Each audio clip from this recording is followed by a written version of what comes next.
Olá, tudo bem? Esse é o nosso Drops de Teologia, o nosso projeto de vídeos curtos para perguntas difíceis, aqui do canal Um Papo de Teologia e Coisas Afins. Participe conosco, deixe o seu like, faça a sua inscrição, mande mensagem, faça perguntas. Nós queremos te ajudar a entender a Palavra de Deus. Olá, tudo bem?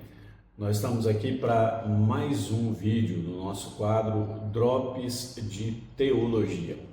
Esse quadro que tem como objetivo explicar pontos que muitas vezes são controversos, são difíceis e que geralmente não são abordados com o tempo e com a clareza necessária nas pregações. Eu sou o pastor José Cândido e eu quero te convidar, se você ainda não estiver inscrito aqui no nosso canal, se inscreva, ative as notificações, deixe o seu gostei ou não gostei, as suas sugestões, as suas dúvidas e envie esse vídeo para quem você entender que ele será necessário.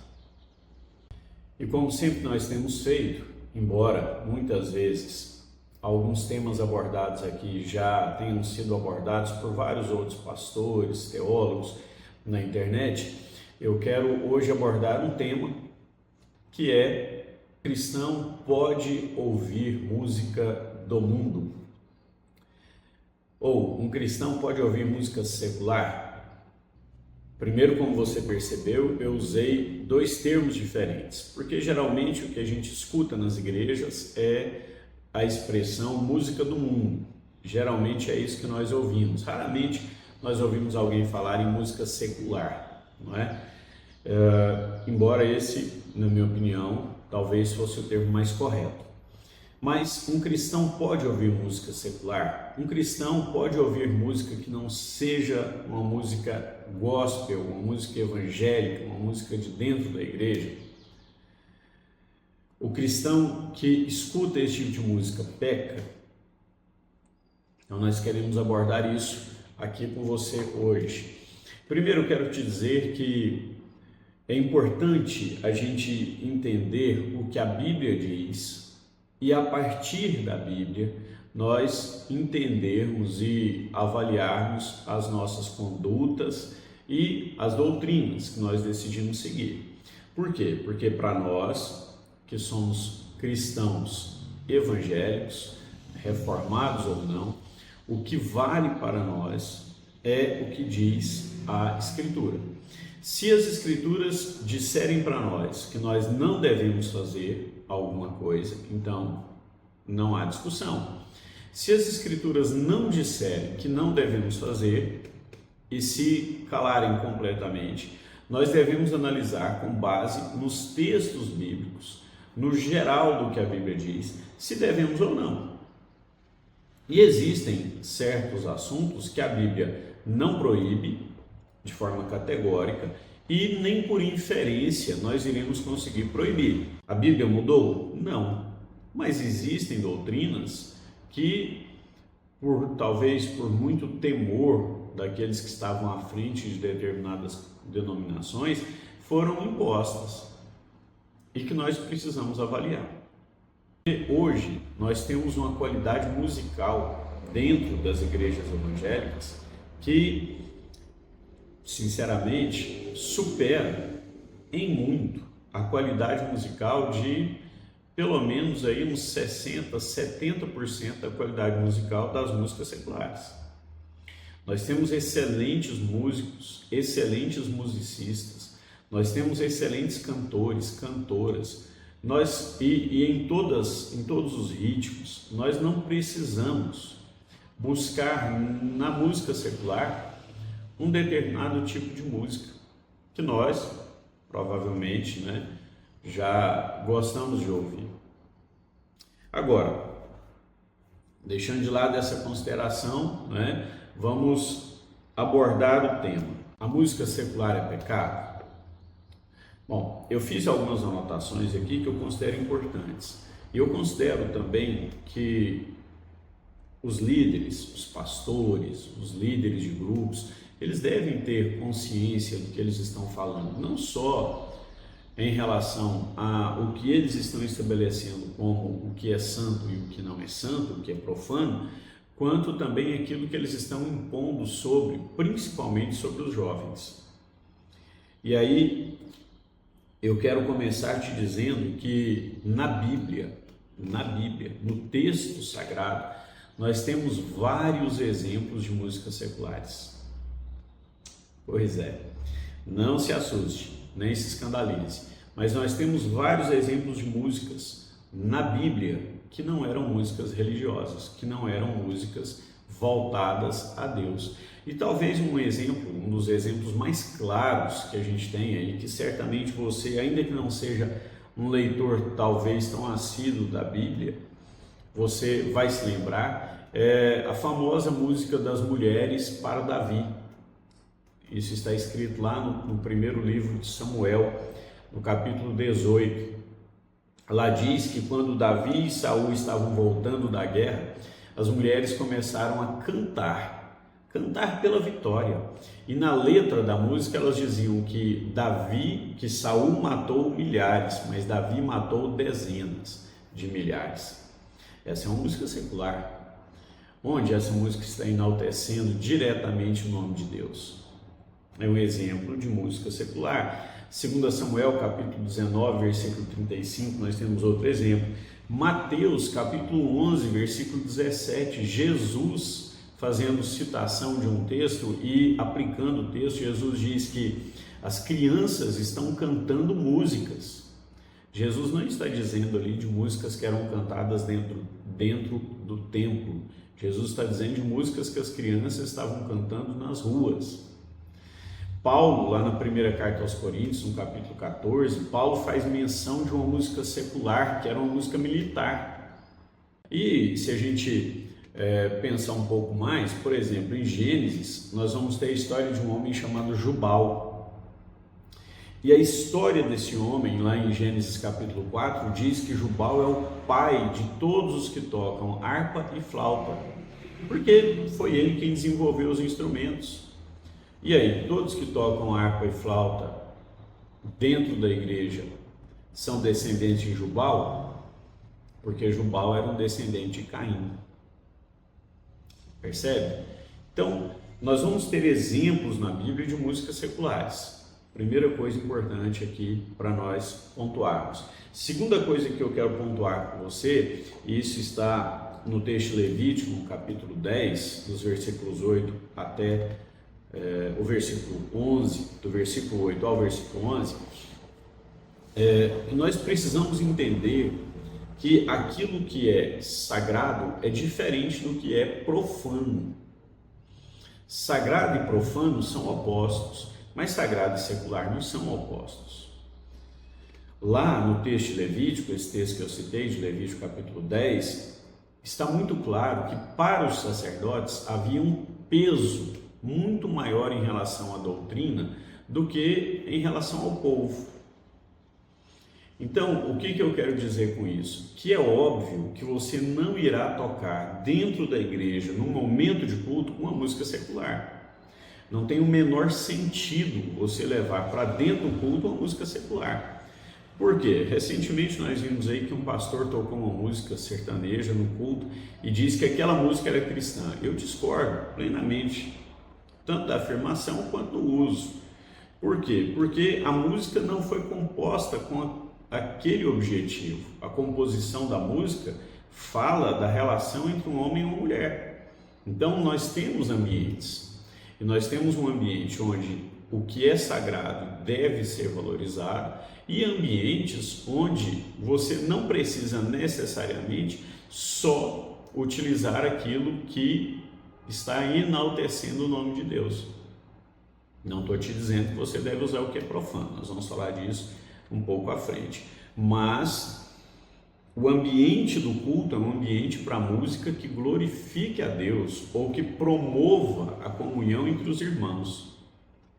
Nós podemos até no outro vídeo falar aí sobre os tipos de músicas, as músicas congregacionais, as músicas de adoração, mas dentro do culto, o ambiente é um ambiente para nós apresentarmos o nosso culto, a nossa oferta a Deus. Então não é um ambiente para você tocar uma música secular, por mais que a música seja bonita.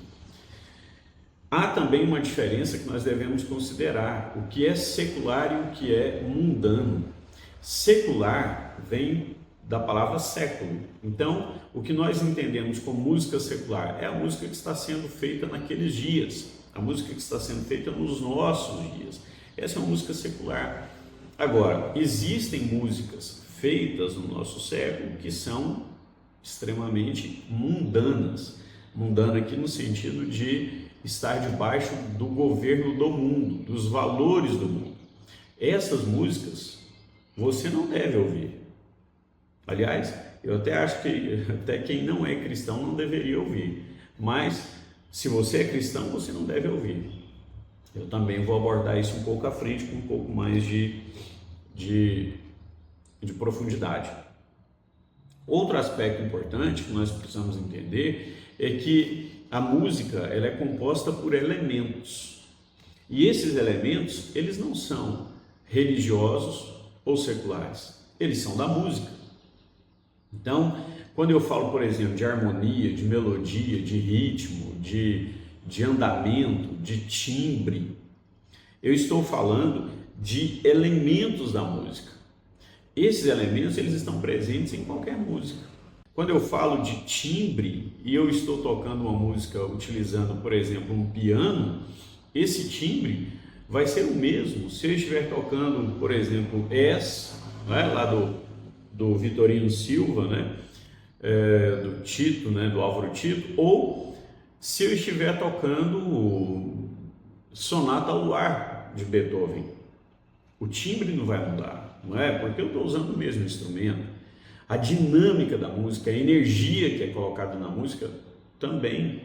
Então, elementos da música não são seculares ou religiosos. Eles são elementos da música que dependem de normas, que dependem de sequências, de sons, de frequências específicas, que não são necessariamente propriedade do mundo religioso. Recentemente eu vi um vídeo em que um músico colocava lá uma música evangélica e uma música secular e mostrava que as melodias eram exatamente iguais. Olha, isso acontece. Outro aspecto importante que nós precisamos entender é que lá em Colossenses capítulo 3, versículo 16, a Bíblia estimula, a Bíblia diz que nós devemos fazer música. Lá está escrito que a palavra de Deus habite plenamente em vós e que vocês falem uns aos outros com salmos, com cânticos, com hinos espirituais a Deus.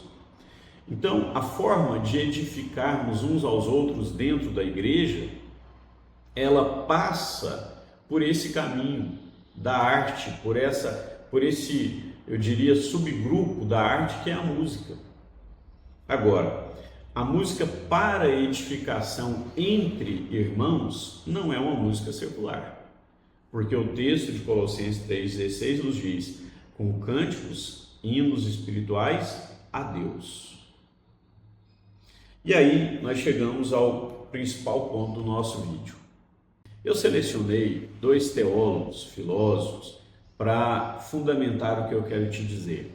Nós poderíamos usar outros, mas eu penso que pela relevância, esses 2 são suficientes. O Huckmaker e o Francis Schaeffer. Há um livro de Schaeffer chamado A Morte da Razão, em que Schaeffer estabelece princípios que são muito importantes para que nós, como cristãos, possamos analisar o que é arte e até onde um cristão deve se envolver com determinados tipos de arte. O que vai diferenciar então? Huckmaker, ele usa pelo menos 5 critérios para estabelecer o que deve e o que não deve ser entendido como arte dentro do mundo cristão. Francis Schaeffer usa 4 critérios e eu quero usar aqui, embora esses critérios sejam em alguns aspectos semelhantes, mas eu quero usar aqui os critérios de Schaeffer. A primeira coisa que ele diz é que nós devemos analisar a técnica. A técnica. Como que a música foi feita? Quando eu analiso a composição em si, como que essa composição foi feita? essa composição tinha qual ou quais objetivos? Segundo critério que nos manda analisar é a validade do que está sendo feito, da arte que está sendo feita. Validade no sentido da honestidade do compositor e da obra. Por quê? Porque nós temos muitas pessoas, e aí secularmente ou não, que compõem algo, mas que a sua vida, a sua prática de vida, não demonstra que o que ele compôs é o que ele acredita. Nós temos músicas dentro da igreja que não deviam ser tocadas por possuírem problemas teológicos graves, não é? E por demonstrarem letras que a gente sabe que aquele compositor e aquele cantor não vivem. Então, para Schaeffer, nós precisamos analisar isso, a validade no que ele está cantando e no que ele vive. Terceiro critério para Schaeffer, o conteúdo da obra. E aqui, conteúdo não quer dizer simplesmente o texto, mas a cosmovisão que está aliada àquele texto. Como que aquele compositor, como que aquele cantor enxerga o mundo, como que ele enxerga o universo. Existem músicas sertanejas, músicas antigas, que a cosmovisão da música é cristã, embora seja uma música secular. Você percebe ali um reconhecimento dos autores e dos intérpretes de que a felicidade está em observar e viver aquilo que Deus criou para o homem viver. Por outro lado, existem músicas cristãs e que nós tocamos, várias vezes nas nossas igrejas, que não estão de acordo com a cosmovisão bíblica, não estão de acordo. E você vai perceber que existem muitas dessas músicas que o centro é o homem, embora digam o nome de Deus. Então eu preciso analisar a cosmovisão que está sendo demonstrada através da letra daquela música. O quarto critério de Schaeffer é a adequação do veículo à mensagem. É um fato que determinados estilos de música não irão falar com determinados tipos de pessoas. Então, eu preciso entender que que deve haver uma adequação do veículo ao objetivo, à mensagem, ao objetivo dessa mensagem. Esses fatores são importantes, esses critérios são importantes. Schaeffer, ele diz que a criatividade do compositor, do cantor, do intérprete, ela só tem valor porque Deus é o Criador. Então, qualquer criatividade que não esteja, de alguma maneira, submissa à autoridade maior, à autoridade do Criador maior, ela não deveria ser levada em consideração por nós. Então, retomando a pergunta do início, é pecado ouvir música secular? Não, não é pecado. É pecado ouvir qualquer música secular? Sim, é pecado. Dentro de tudo que eu te expliquei, você deve ter critérios, você deve olhar para os critérios, e você pode usar aqui os que eu te falei, técnica, validade, conteúdo e adequação da mensagem, para verificar se você deve ou não ouvir determinado tipo de música. É evidente que uma música que enaltece o adultério, que de alguma forma valida a nudez, uma música que valida a rebeldia, uma música que enaltece de alguma forma a música desenfreada pelo sucesso, pelo dinheiro, essas músicas, elas não deveriam de forma nenhuma fazer parte do repertório que nós ouvimos. Mas também é um fato que essas músicas não deveriam também fazer parte do repertório das igrejas. Então, O fato de você ouvir uma música secular ou não, em si só, não constitui pecado. A música que você está ouvindo pode, sim, te levar ao pecado. Então você precisa analisar e avaliar com ponderação, avaliar com cuidado e até avaliar com humildade. Porque a Bíblia nos diz na carta aos Coríntios que aquilo que não provém da fé é pecado. Então, se eu estou condenando uma música ou condenando uma pessoa que está escutando um determinado tipo de música e a minha atitude não tem como fundamento a fé, eu peco. O que nós precisamos então fazer como cristãos? Novamente, eu não estou aqui dizendo que você deve ficar em desobediência. Eu não estou dizendo que você deve se levantar em rebeldia contra o seu líder, contra o seu pastor. O que eu estou dizendo é que você deve avaliar o que você está escutando. Assim como você deve avaliar o que você está lendo, o que você está assistindo, não é? Durante um tempo, algumas igrejas condenaram a obra de Tolkien, condenaram a obra de C.S. Lewis. E eu entendo e penso que Tolkien e Lewis contribuíram muito para o cristianismo, muito. Acontece que algumas pessoas que consideram que estudar é pecado, que consideram que teologia é pecado, elas preferem manter um domínio na ignorância, porque nós estamos tão acostumados a permanecermos no raso em relação a tantas coisas, que analisar uma obra de arte, seja um livro, seja uma música, seja uma pintura, se tornou algo enfadonho e que muitas vezes nós pensamos que é uma perda de tempo. Então é melhor ligar só naquela estação de rádio que só toca música religiosa, mas que faz propagandas de remédios milagrosos, né, como um curandeirismo, e nós não temos senso crítico para avaliar isso, do que sentarmos, pegarmos a letra de uma música e analisarmos essa letra. Jesus, ele foi em pouquíssimos pontos, Jesus foi um extremista.